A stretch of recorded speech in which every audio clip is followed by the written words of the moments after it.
Bonjour à tous, amis de l'angoisse. Je suis actuellement en virée avec mon sergent-chef, Roméo Tête Coupée, alias Général Plein dans ta gueule. Dis bonjour à nos amis, sergent-chef. Allez, au pas de course, c'est plus vite que ça. Faites comme moi. Levez la tête, haute. Pas trop. Et je vais vous laisser histoire présenter, sergent-chef. Allez, c'est parti les petits moussaillons pour une vidéo spéciale que... Voilà, et quand il n'y a pas de ninja, il y a toujours quelqu'un pour me casser les couilles. Hein. C'est une grande gueule, mais il est sympathique. Bon, je vous laisse là, sergent. Vous faites pas de bêtises, hein. Mordez pas vos petits camarades. Mais non, mais non. Voilà, vous allez remonter de couper le retour. Fallait bien en faire quelque chose. Et nous allons faire cette vidéo un peu spéciale, me diriez-vous, car oui, je suis peut-être un psychopathe, mais je ne fais pas que regarder des vidéos, je ne suis pas que cinéphile. Je suis également, et vu que le bouquin est sorti récemment, ça tombe bien, je suis un psychopathe, cinéphile, mais je suis également un lecteur. Oui, la blague est aussi mauvaise qu'elle en a l'air. C'est pas pour rire. Donc oui, je vous présente ma lecture la plus fréquente en ce moment, Mad Movies, voilà. C'est vrai que je vous les présente pas alors que je les reçois régulièrement. Le dernier, ça parlait du prochain Alien et de Blade Runner en majorité, et aussi de, en général, beaucoup d'acteurs comme tout. Et ma mère m'a acheté le hors-série. Alors j'ai acheté le hors-série Dents de la Mer, également Shining que j'ai donné à Tony Montana. Tony, si tu passes, gros coucou à toi. Et justement, il y avait celui-là sur Hannibal Lecter, donc ma saga d'horreur favorite, et aussi le tueur préféré de ma mère, donc incarné par le célébrissime Anthony Hopkins. Donc voilà, c'est juste pour vous dire que je disais Mad, hein. Ça c'est pas les lectures inconnues.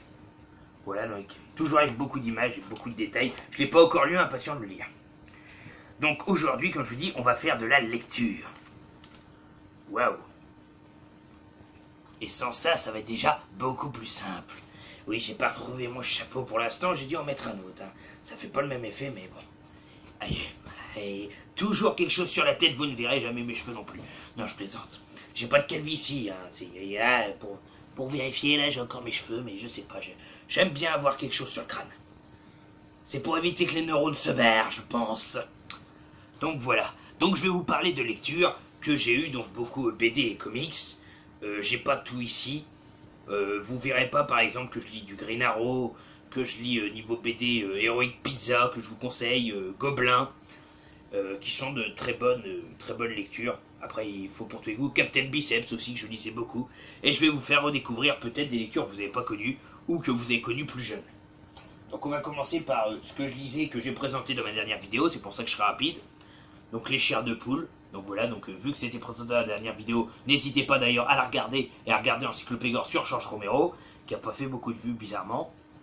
Bon, je croyais que ça marcherait. Donc les chairs de poule, eux je vais pas m'y attarder, mais je vais m'attarder un peu plus sur leurs trois petits frères, on va dire, ou concurrents, c'est comme vous voulez, que sont Polar Gothique, donc que je vous conseille de regarder, qui est aussi bon, les trois sont aussi bons que chairs de poule, donc les Polar Gothique, donc eux qui tirent plus sur des personnages réels, sur des menaces humaines que malgré qu'on voit la Méduse, mais c'est en fait c'est une organisation qui s'appelle Méduse, voilà.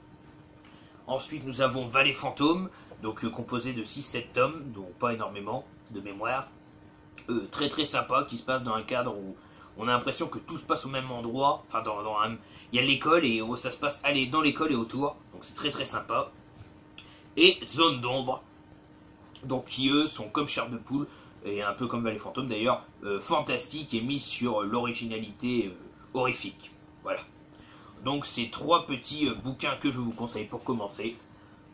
Vallée Fantôme, Polar Gothique et Zone d'ombre, pour tous ceux qui aiment la lecture genre Chair de poule. Ensuite, deux petits bouquins que je vous avais présentés, mais j'aimerais vous les remontrer, pour tous les amoureux de monstres et un peu de comique, pour mieux connaître nos amis les monstres. 101 monstres ringards. Donc ça a été édité par Jean-Pierre Puter. Enfin, Jean-Pierre Puter l'a fait, et ça a été édité par par Rictus, voilà. Donc ils font beaucoup de choses avec 101, du genre 101 trucs japonais qui servent à rien. Et donc vous pouvez revoir dedans 101 monstres que vous ne connaissez peut-être pas et que vous connaissez. Là ça doit être dans Vampire, vous avez dit Vampire. C'est ça, Vampire, vous avez dit Vampire. Donc des personnages rigolos et ils vont vous expliquer les petites anecdotes du doc, comment s'en débarrasser. Là vous avez Maniac Cop, leur penchant sexuel, pas pour tous, hein, mais bon c'est assez rigolo. Les petites anecdotes, vous avez quoi d'autre, le geste qui sauve en cas de rencontre par exemple pour Maniac Cop. S'il vous demande vos papiers, sortez votre flingue, tirez sans état d'âme, de toute façon cela ne l'empêche pas de revenir dans Maniac Cop 4. Voilà, ça veut tout dire. Donc voilà, donc très très rigolo, moi je vous le conseille à tous. C'est vraiment un bon petit bouquin pour en apprendre plus sur les monstres et se fendre la poire par la même occasion. Premier petit ouvrage. Deuxième ouvrage, pareil que je vais aller très vite, que je vous ai montré, de super-héros, c'est les super-héros justement, ratés, parias, bannis et autres oubliés de l'histoire des comics. Donc un peu plus épais déjà, mais très très bien détaillé, donc avec des belles images et des belles couleurs. Là par exemple vous avez Kid Eternity.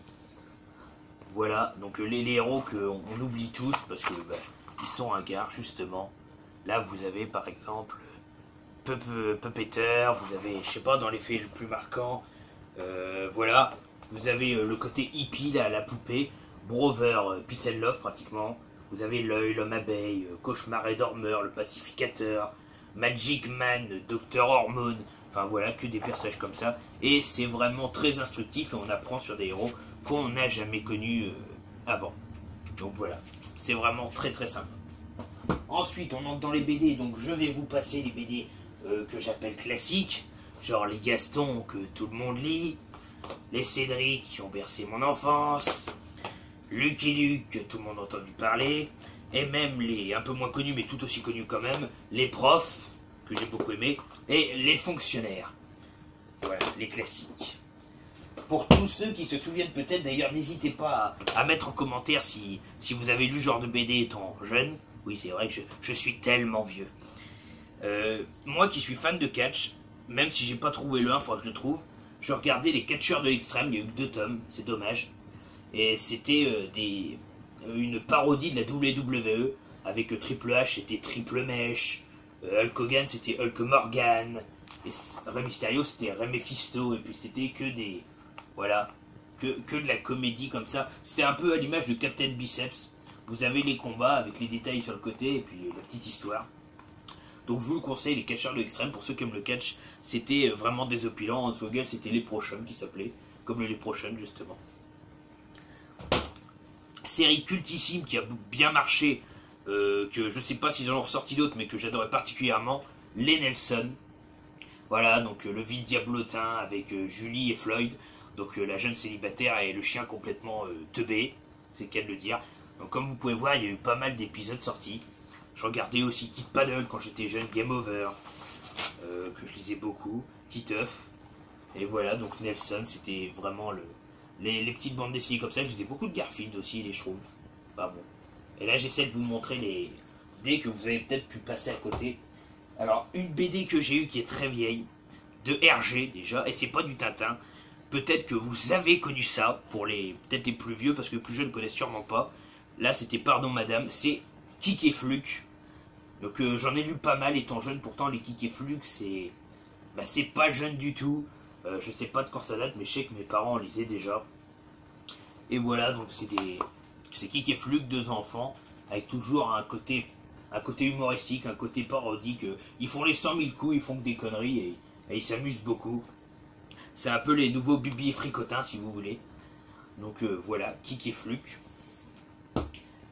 Pareil, il y a eu que 2 tomes, vous avez peut-être pas connu. Pour les fans de super-héros, je pense notamment à Super DC, à Ciné Marvel ou tous les fans. Il y a eu une BD caricaturale qui s'est fait. C'est la Cosmic Patrouille. Donc c'était vraiment super sympa, je vous le conseille à tous. Où vous pouvez voir les super-héros dans un côté humoristique. Là vous avez le vautour contre Spider-Man, Thor, Batman, Batmec, Wolverine. Et toujours des côtés parodiques. Là comme vous pouvez voir, là, à la fin de l'histoire, c'est pas mal. Ils disent comme quoi on n'a même pas besoin d'ennemis pour se foutre sur la gueule.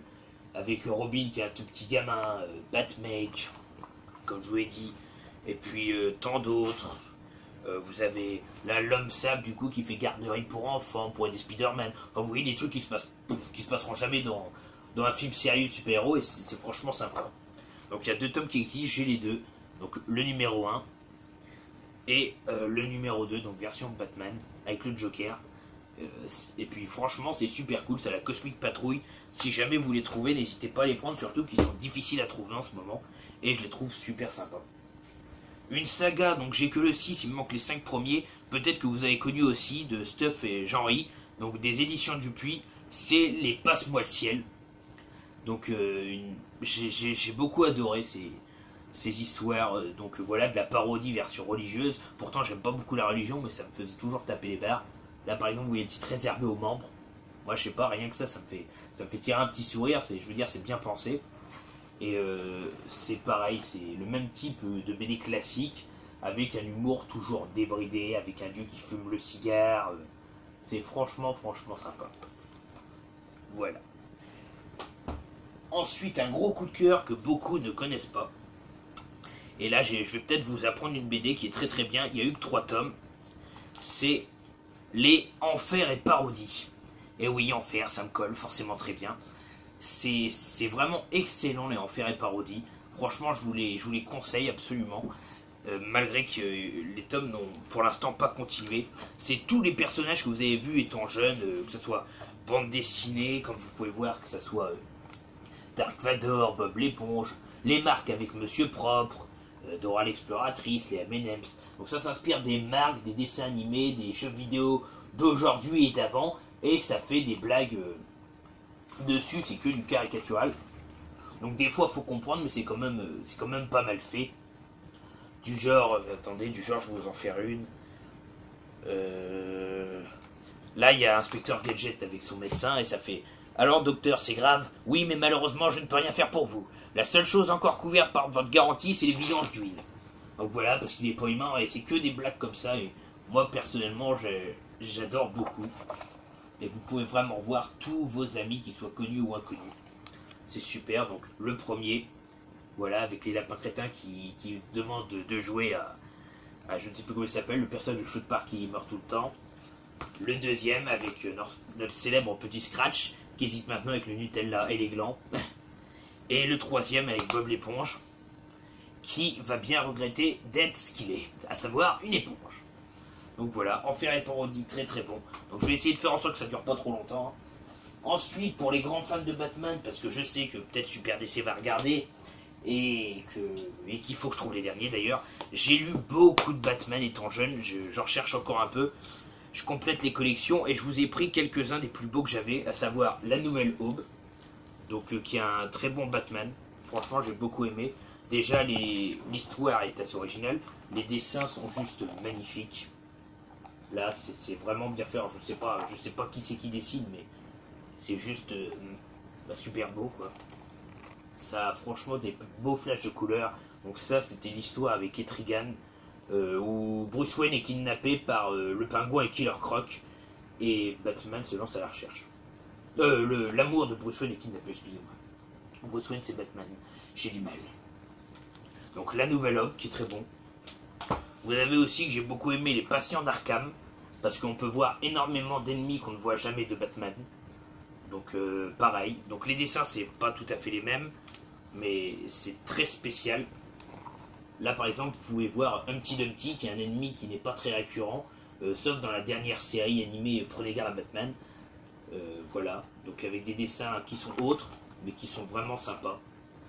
Et le plus gros pour moi que j'ai eu, que je cherche la collection, et que je vous conseille à tous, parce qu'il y a pas mal de tomes, il y en a 6, il m'en manque 2, c'est les Batman No Man's Land. Donc vous voyez, c'est des tomes assez épais. Pour vous dire, j'ai les 4 premiers, voilà ce que ça fait. Ça pèse son poids. Hein. Et c'est l'histoire en fait de... Il va y avoir le No Man's Land, en fait. No Man's Land, lors de la Seconde Guerre, c'était entre les deux camps. C'était l'endroit où il y avait tous les morts et où personne ne pouvait aller. Alors, la zone à risque. Et en fait, là, la carte va être... Gotham va être dispersée suite à un séisme entre les différents criminels, le GCPD et autres, qui vont se batailler pour avoir en fait du terrain. C'est con, j'ai pas... Des fois, ils montraient la carte dans le bouquin. Du coup, ça pouvait vous donner une idée. Mais avec la chance que j'ai, je vais pas retrouver. Donc les dessins sont très très beaux dans les No Man's Land. C'est vraiment très travaillé sur du papier glacé. C'est vraiment très chouette. Avec des personnages hauts en couleur, des répliques cultes. Et on le suit jusqu'au bout. Donc je vous conseille No Man's Land, donc le tome 1, le tome 2, le tome 3. Et pour moi, le plus joli des 4 avec le Joker à l'écoute, le tome 4. Que la couverture est magnifique. Et pour finir avec Batman, après j'ai pas grand chose à vous montrer, je suis désolé. J'ai également deux très bonnes choses. Knightfall, donc les autres tomes sont chez moi. Donc c'est l'histoire où Batman est remplacé par Azrael. Et celle-là, il faut la voir, c'est là où Bane va casser la colonne vertébrale de Batman et du coup va arrêter la carrière de Batman pendant un petit temps. Et c'est Azrael, bien plus violent, qui va endosser le rôle et qui peu à peu va devenir vraiment quelqu'un de très mauvais, un Batman vraiment très sombre. Donc très bon. Et Amère Victoire, donc je crois que il vient avec un long Halloween et c'est vraiment très cool aussi. Amère Victoire, c'est joli. Les dessins sont très particuliers. Hop là, très particuliers si vous voyez. C'est beaucoup moins détaillé que certains Batman. C'est très épuré, mais ça reste très sympa à suivre comme histoire. Alors forcément c'est comics, il ne faut pas s'attendre à énormément de dialogue. Là vous voyez Gordon, c'est beaucoup moins détaillé. On n'a pas l'impression que c'est pastel, mais presque. Et pour finir, je tiens à vous parler de quelque chose de typiquement américain, que vous n'avez peut-être pas connu. C'est un magazine satirique américain qui a beaucoup marché, c'est le magazine Mad. Donc là par exemple c'est Mad présente Batman, c'est Mad présente Superman, il y a eu ces deux-là, avec le personnage célébrissime de Mad, je crois que c'est Harvey Neumann qui s'appelle, qui est réputé normalement pour son visage en fait. Son visage on voit partout, là vous pouvez le voir à l'arrière, là avec la tête de Batman. Et pareil, ça c'est à titre satirique, enfin ça a toujours été à titre satirique, et vous pouvez voir que ça soit les débuts en noir et blanc pour les premiers Batman, si vous voyez bien, pour les premiers Batman, et ça finit en couleur avec des images énormément satiriques, des caricatures, des personnages, et c'est franchement sympa. Le magazine Mad. Et le dernier magazine Mad que je vais vous présenter, c'est Mad présente Don Martin, donc un de ses grands réalisateurs, un de ses grands dessinateurs.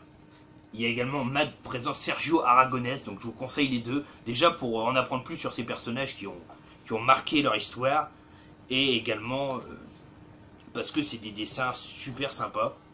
Donc Don Martin, il est réputé pour avoir des personnages facilement reconnaissables, donc avec des têtes très longues et très carrées, et toujours un humour assez noir. Don Martin, enfin c'est pas qu'il est assez noir, mais c'est un humour bien spécial. Là par exemple vous voyez, je sais pas si vous voyez bien, c'est un homme qui va découper du poisson et au final son patron va l'engueuler parce qu'il modifie les têtes des poissons, et il va voir un poisson avec la tête de son patron et il va le couper net, le décapiter. Donc c'est un humour à prendre au 2-3e degré, c'est vraiment, voilà, vraiment pas facile à adhérer. Et Sergio Aragonés, qui est encore un autre réalisateur, lui il faisait des images comme ça comiques, mais muets. Donc c'est plus dur à adhérer. Moi je sais que personnellement j'adore beaucoup, parce que j'aime beaucoup Mad. C'est un style, mais je vous conseille rien que pour votre culture d'acheter justement. Donc Mad présente Don Martin et Mad présente Sergio Aragonés. Voilà. Donc la vidéo est très longue, donc je pense que beaucoup auront zappé pour voir les différentes choses, et j'aurais peut-être fait pareil. N'hésitez pas à me dire en commentaire ce que vous trouvez de ce spécial lecture, et je vais vous souhaiter à une prochaine. Allez sergent, qu'est-ce qu'on leur dit? Oh, garde à vous, ça fait longtemps. Et maintenant, on va se dire adieu. Allez, 1, 2, 1, 2, 1, 2. Allez, tchuss. Crevez tous. Shoot. Mais faites gaffe quand j'arrive dans la ville. Hush. I kill.